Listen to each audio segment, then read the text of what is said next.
आखिर राम का नाम बीजेपी के लिए मेरठ में काम आ ही गया। नमस्कार, आप सोच रहे होंगे कि मैं भगवान राम की बात क्यों कर रही हूँ।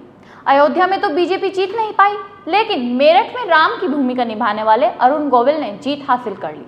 बीजेपी ने मेरठ में रामानंद नागर की रामायण में राम की भूमिका निभाने वाले एक्टर अरुण गोविल को टिकट दिया था, जो समाजवादी पार्टी की नेता सुनीता वर्मा के खिलाफ चुनाव लड़ रहे थे। उन्होंने इस चुनाव में सुनीता वर्मा से लगभग 10,000 वोटों से जीत हासिल की। हालांकि आपको यह बता दें, शुरुआत में काउंटिंग वाले दिन यह नजर आ रहा था कि सुनीता वर्मा जीत सकती है और अरुण गोविल हार सकते हैं। बात करते हैं कि मेरठ सीट है क्या, कहां से है, क्या चीज है। जहां से आजादी की शुरुआत हुई वही मेरठ है। बीजेपी ने चौथी बार यहां पर अपना परचम लहराया है।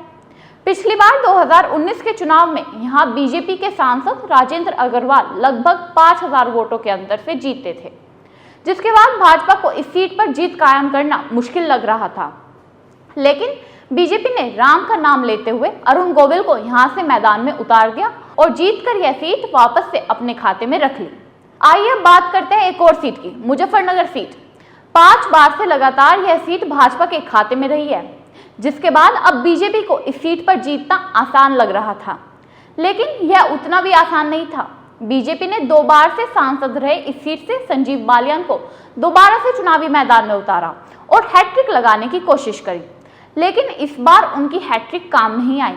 सपा के नेता हरिंदर मलिक ने संजीव बालियान को हरा दिया और 26 साल बाद अपनी यह सीट वापस ले ली।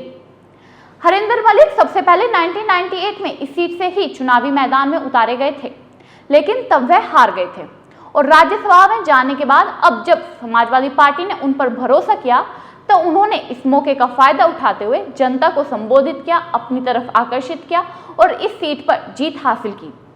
आपको ये बात और बता दें कि मुजफ्फरनगर सीट से ही किसान आंदोलन की शुरुआत हुई, क्योंकि राकेश टिकैत यहीं के रहने वाले थे और अजीत सिंह, जो जयंत सिंह के पिताजी है, उन्हें ही संजीव बालियान ने 2019 के चुनाव में हराया था।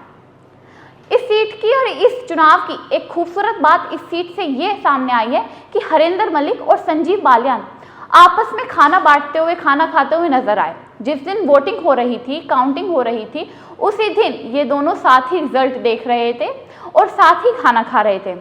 इसे कहते हैं भारत का लोकतंत्र, कि अगर विपक्ष में भी बैठे हैं तो रहेंगे तो हम एक ही देश के व्यक्ति। आपको यह वीडियो कैसी लगी हमें कमेंट करके जरूर बताएं। ऐसी तमाम खबरों के लिए देखते रहिए V1 न्यूज़। मैं अनुष्का मवार, कैमरा पर्सन स्वाति के साथ।